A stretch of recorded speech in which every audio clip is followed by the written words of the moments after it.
So we want to talk about today the idea that you had, which was the idea of balancing diet and exercise and real life.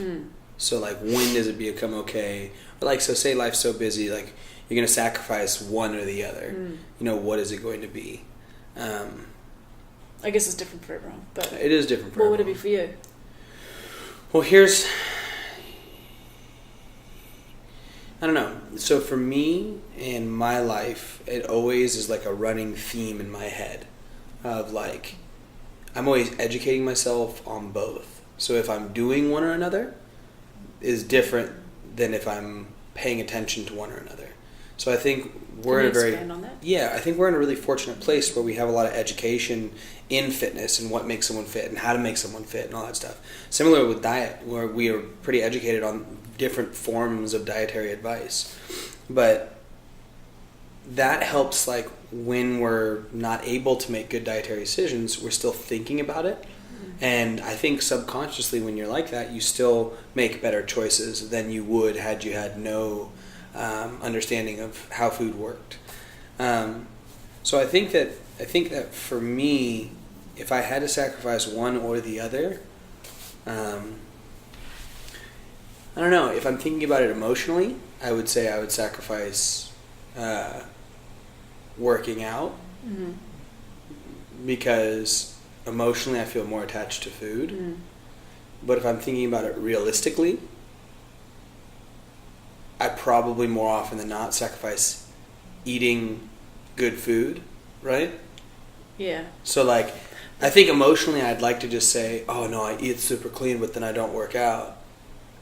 But I think it's actually easier for me psychologically to eat crappier and continue working out. Because it's like you make the decision to work out once a day, whereas you make the decision to eat 27 times a day, at least.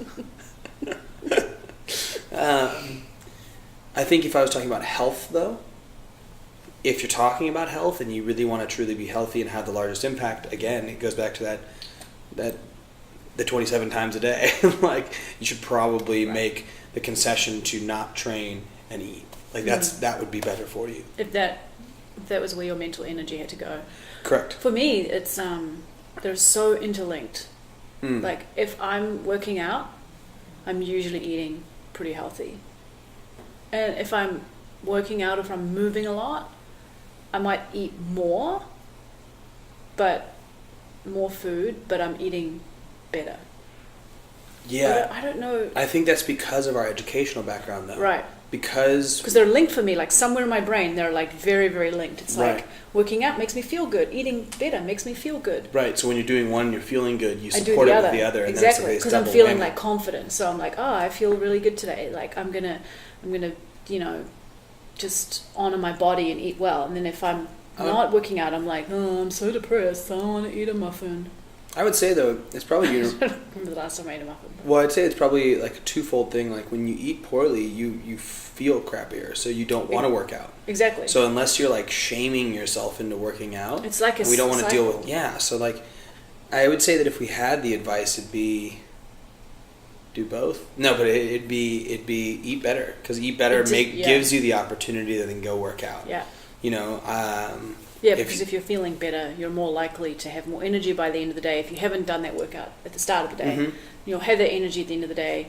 You won't have that like 3 o'clock, like, I'm not working out right now. Exactly. Yeah, because you've been eating well and you have, Yeah. I would also say, like, something you can do is like a happy medium on the other side is to make the single decision to train. Maybe there's the lower barrier to entry, but continually educate yourself on food. So, like, spend the time researching different types of eating and blah, blah, blah. Like, and that's where I differ with some people who say that challenges aren't good. I think challenges educate you to a certain type of eating. So, like, you do a paleo challenge, or you do a Whole30, or you do a zone challenge, or you do a keto challenge, or you do a vegetarian challenge. Like, the challenges aren't necessarily like the be-all, end-all. Well, I think as long as you go into it with the mind frame, like, you're not going to eat like this forever. Like, they're not sustainable. No, but it's an experiment. Exactly. Like, how do I feel? Like, right. And they force education. Yeah. They force you to be like, okay, this is what food is. This is how I can find different broccolis. But I would say that if you can't make the decision to eat healthy, you don't have the brain power to yet. Yeah. Then choose to work out, but then be educating yourself on food. Go watch videos, even like videos that are like super passionate towards stuff that I don't believe in. Like, just keep an open mind. Don't like go watch that movie What the Health, which is a totally silly movie if you ask me, and the breakdown of it is completely wrong in so many ways. But maybe it'll inspire you to make a decision towards a different direction and start educating yourself in different areas, and maybe challenge the ideas that are in that movie. But keep on just like seeking out these different things to build a better foundation to where when you do have more energy, more cognitive capacity, you can go, okay, I'm going to do both.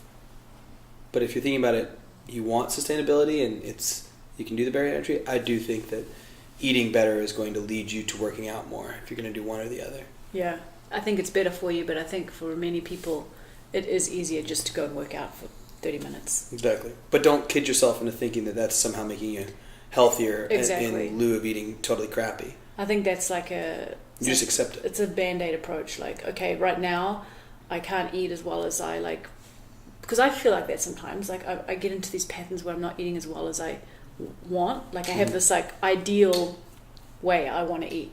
Yeah. And it's pretty rare that I eat that way all the time. Like that I can stay consistent. But I think if you have that there, like this is how I want to eat, I'm not kidding myself, like that how I am currently eating is okay. Right. You know, it's like, no, this will do for now, but at some point I got to stop like messing around and put my big girl panties on and be like, all right, you know.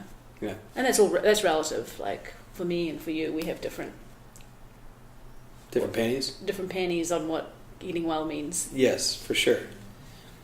For sure.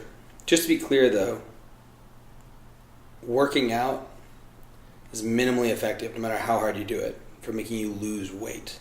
Working out is fantastic for making you be healthier with regards to physicality and movement and all these other things, but I wish working out, you could just work out so much and so often that you could eat whatever you wanted and you could be healthy, but that's a silly idea that was put in your head with regards to, and healthy with regards to weight is what I'm saying.